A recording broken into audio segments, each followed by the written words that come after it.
helped us explode a business of over 20,000 active customers on the challenge. So, if you're ready, say I'm ready? Ready. All right. Getting started training. So the getting started training, there's one key element that I want you to get more than anything. 7 days to director. How many days to director? 7. How many days to director? 7. So not 30. No. 30 days to director? How many days? 7. 7.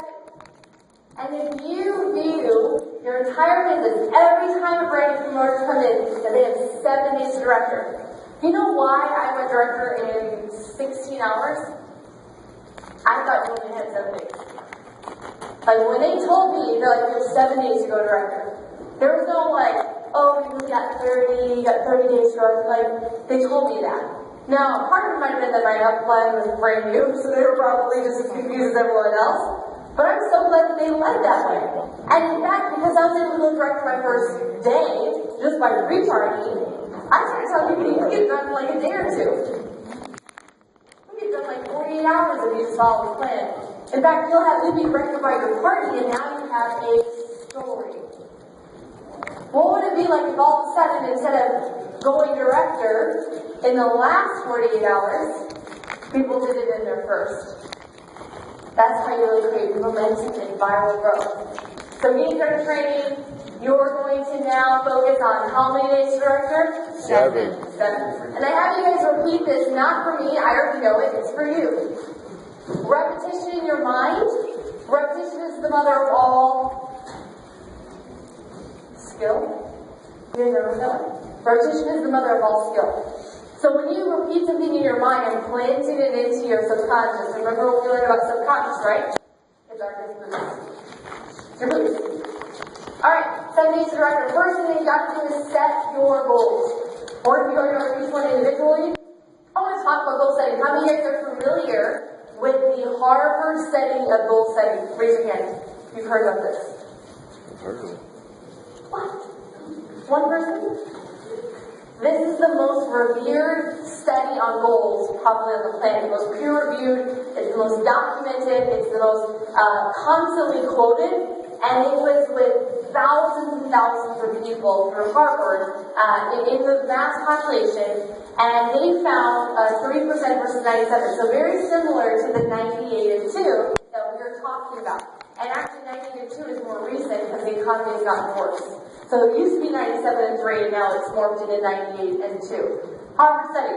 This is what they found with tens of thousands of people. When they polled them, 84% had absolutely 0 goals. What do you want out of life? What do you want to do your health? How many of you guys have people? What would you like to do in your 90-day challenge? If you could change your body, your fitness in any way in the next 90 days, what would you like to do? Say it with me. Right? Do you guys get this response ever? No. What's possible? Alright? People don't have goals.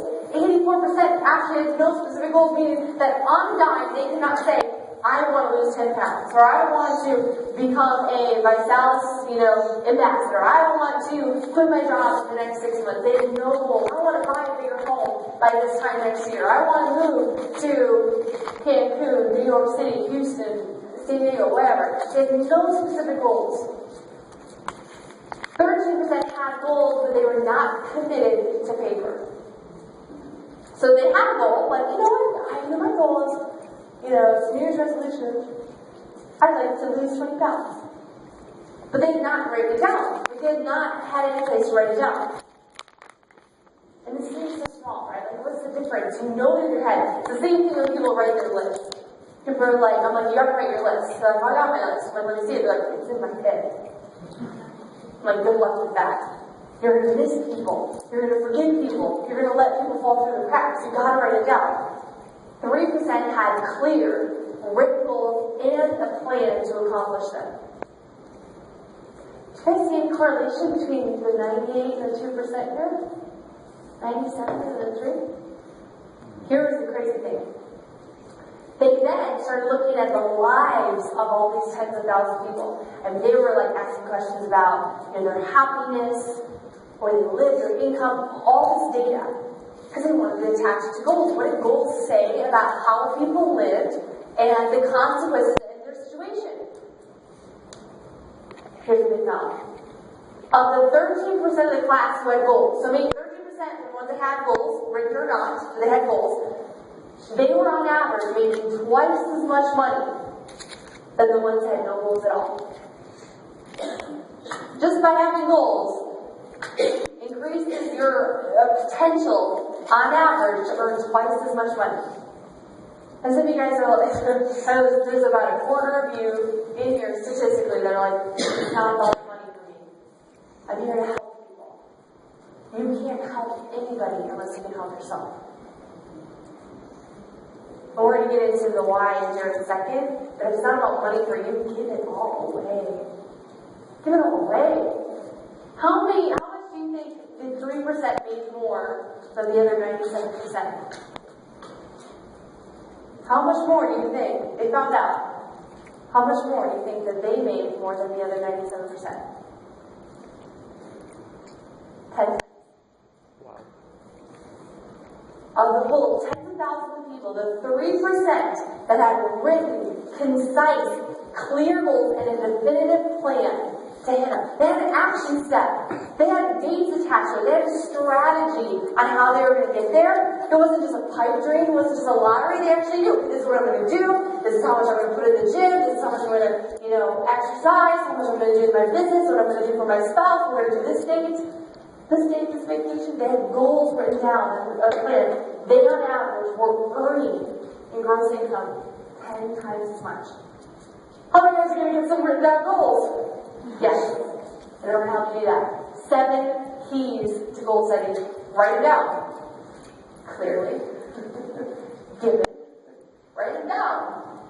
Immediately. Write them right now. Write a few. Go off loud. Stop listening to me. Write them down. I don't care. What's your goal weight? By what date? What's your goal pant size? What's your goal waist circumference? What's your goal income? What's your goal rank by the end of this month? What's your goal by mentality? What's your goal with your marriage? What are the goals? Write them down.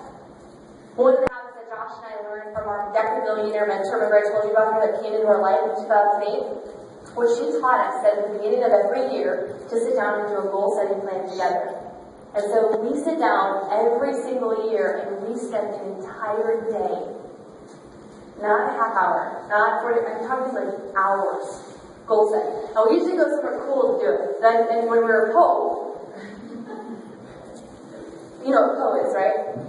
It's like poor, but you can't afford the OR. We were Poe.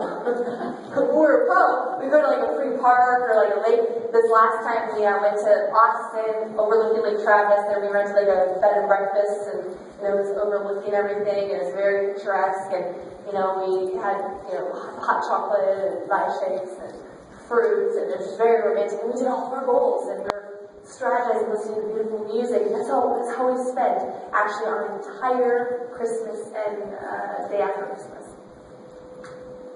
We didn't give each other presents. Me and my husband didn't exchange presents at all. They might think, oh, this is because you have everything wrong. I'm not going to give in to a holiday that is taught and sold to us by the 2% to get you to spend more money that you don't have. I'm not going to give in to those societal things. I don't need to spy my husband a Christmas gift to make sure that he knows that I love him. I'm not going to buy my kids Christmas gifts either. Why?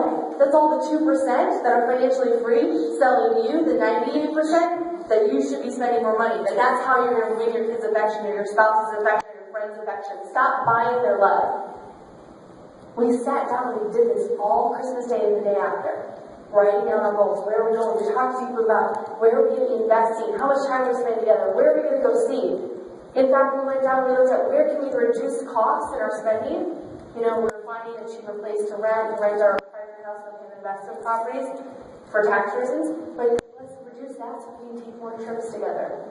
Where do we want to see where we're traveling? Because you know what? If you don't write it down, all of a sudden it's April and you're like, what the freak happened in 2013? We're already midway through. Did you set goals in January? Yeah? Nod your head if you did. You set goals in January? Hopefully. How far are you on getting them? Or have you just been reacting and you haven't had any plan to do it? This is what we do. Write it down. I get on tangents and soapboxes sometimes. I'm very anti-establishment and I'm anti you spending money on dumb stuff. Millionaires don't spend money on dumb stuff. They don't buy a new phone every time it comes out. Because the one that they have works just fine. They don't buy the new BMW because it's just the newer model that has the new thing, the spoiler or whatever. They get the old one. Get the cheap BMW. Ideally with lots of miles. Why? So your payment's going to be $300, so you can still get the $600, so it's like you're getting that $300 cash payment. Then use that extra $300 to pay it off. Fool. Right? Seriously. Don't use, if you're making $1,000 a month in Visalis as a director, regional director, don't use that money and eat all of your seed. Millionaires don't eat all their seed. They save it. Take half. If you've been living, for 20 years were living without Visalis income, just fine. Take 50% of that and save it. Stock it. Put it in a good investment. Gold and silver. Don't stop. I would. Not until this fall, at least. It's going to be a pretty rough market the next 6 months. So, again, I get on tangents. Okay, set short-term milestones. Some of you guys don't mind my tangents. Short-term milestones. Where are you going to be? So, what rank are you going to be at the end of this month? And maybe it's not a rank. Maybe it's a volume goal. Maybe it's requalifying to director, requalifying to regional and national. Or maybe it's, adding 15 new challenges on your team, or helping 5 new people get 3 for free, or breaking 3 new rising stars. Set a goal and get a milestone to it. Be specific. I teach this at all of my challenge parties when we're going through the GST. Be specific. Some people, their 90-day goal, and use this with your customers too, they'll be like, my 90-day goal is to lose weight. Again, isn't an ounce weight? Yeah. Right? Be specific. You're turning greatness in your subconscious mind to set your feet upon the action, so be specific. Make sure it's measurable. Measure actions as well as progress. So for instance, some of you guys set goals like, I will enroll 6 new promoters by the end of the month. And then when you only enroll 1, you're like, you're such a failure. But measure your actions. How many people are you calling? How many people did you start a new conversation with? How many people did you get to the video? How many people did you, have at the challenge party? Measure the actual actions. Start with just 1. That's really helpful. Now, we set goals in all areas of our life. What we've been doing is we've built up a muscle to goal setting. We really have. But in most areas of our life, we just have 1 goal. Like, in saving, we have 1 goal. In finishing, we have 1 goal. So it's not like I'm starting my challenge and, I'm starting my 89-day challenge. I want to lose, 10 pounds and build 10 pounds of lean muscle. And I want to do yoga 5 days a week. And I want to do this. I want to do that. I want to eat clean. I don't want to have any, this is this. Whoa! That's setting yourself up for failure, isn't it? How many of you guys have done that before? Yeah, it's not fun. Schedule time in for the goals. Again, time for time management. If you don't make time for your goals, it'll never happen. And set goals that you actually want to achieve. It's funny. We begin living other people's dreams for us. We start doing the things that they want us to do that we really don't want. For instance, I have an ambassador on my team. She is a mom. She makes more money than she could have ever imagined in her life. She went from a couple $100 a month to $8,000 a month. And her upline was upset. It was like, you need to be a 3-star ambassador. You need to be a 3-star. You have, that's the next thing. You've got to be a 3-star. You've got to bring it. You got it further. And she's like, okay. She has no desire. No, she really just wants to work a couple days a week, go to a few challenge parties, show up, show her story, enter BMW, and play with her kids all day long. That's what she really got to myself, is full time with her kids. So live the goals that you actually want. What's one that you can scratch off your list right now that you keep writing down every year, and you really have no desire to achieve? Get it off your list. Be a star and get it for free. Part of the setting your goals in the GST is going, rising star director, and free for free in your first 7 days. Now, one of the things that I tell people when they get started, and this is just a tip from me to you can utilize it or not, is when I get somebody started, I say, Kenya, we're going to run you to rising star director free for free in your first 7 days with this training. How would you like to get your BMW in 30? You'd like to have your BMW in 30 days? Make an extra $1,500 a month on a car payment? Okay, great. We're running for your BMW. So all of a sudden now the focus is running for her car, and this is like, the direction is like a stepping stone to get there, right? As opposed to running 30 days to director. Which one's more exciting? Which one is led by speed? Even if she falls short a couple $1,000, we know that the next month is only a few directors. She's $4,000 short. How many directors would you break next month? How do you get there? 2.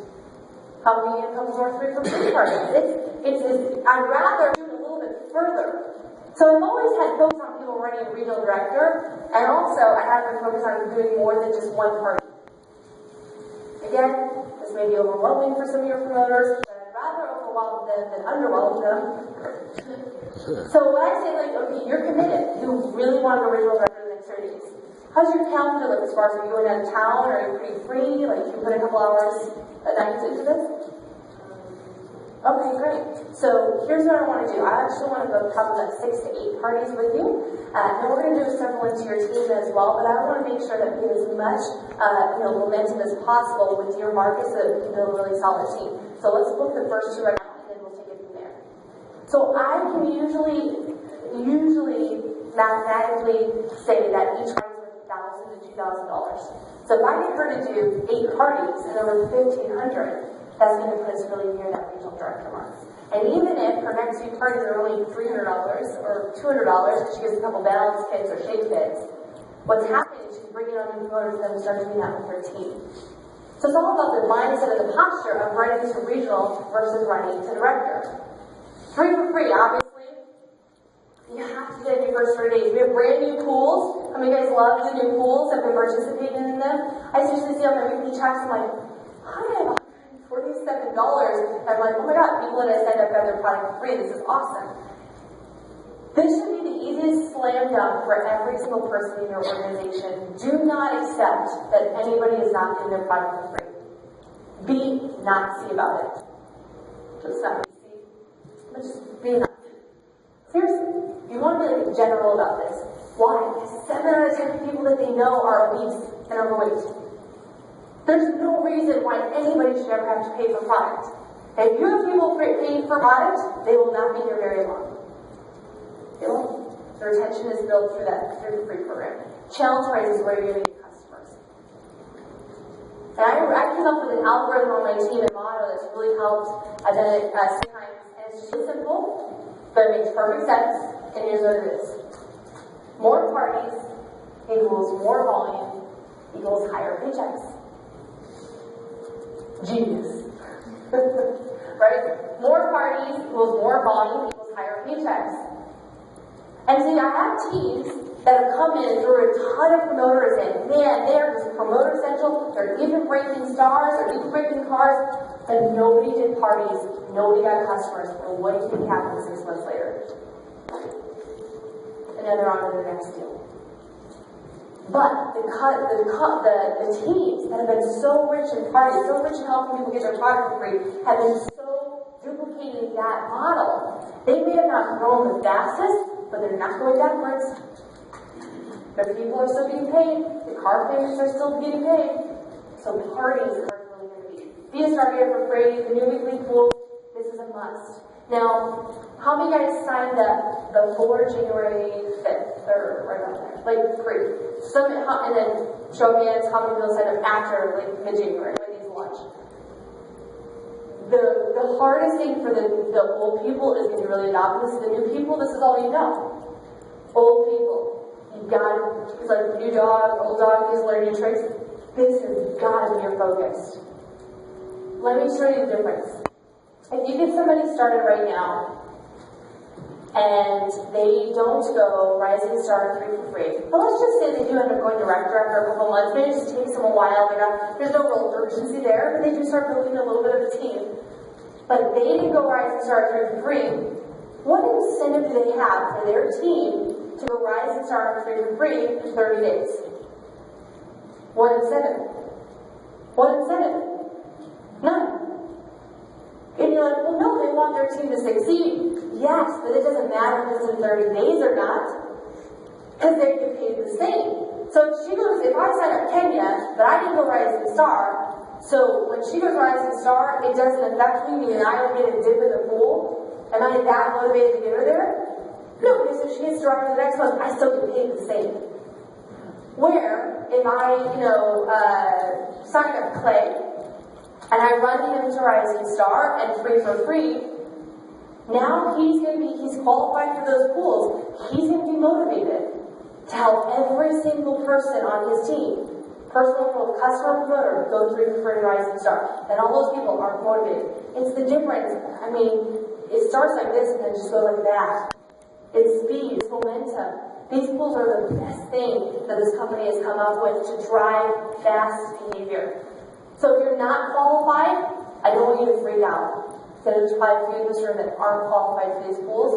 What you have to do is you have to get people in and get them qualified. So you can say, do as I'm saying, not as I did. Like, do not miss out like I did. You've got to get this done. You can't miss out on this money. This is the difference of somebody, maybe a couple thousand a month and maybe a couple hundred a month. Seriously, makes a huge difference on checks. Here's why. So setting your goals as part of the GST. Do we have GSTs here or no? This is that'd be great. Here's why.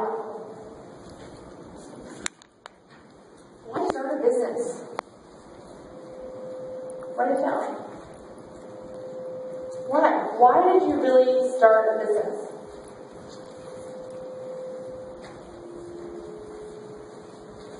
What did you want to accomplish?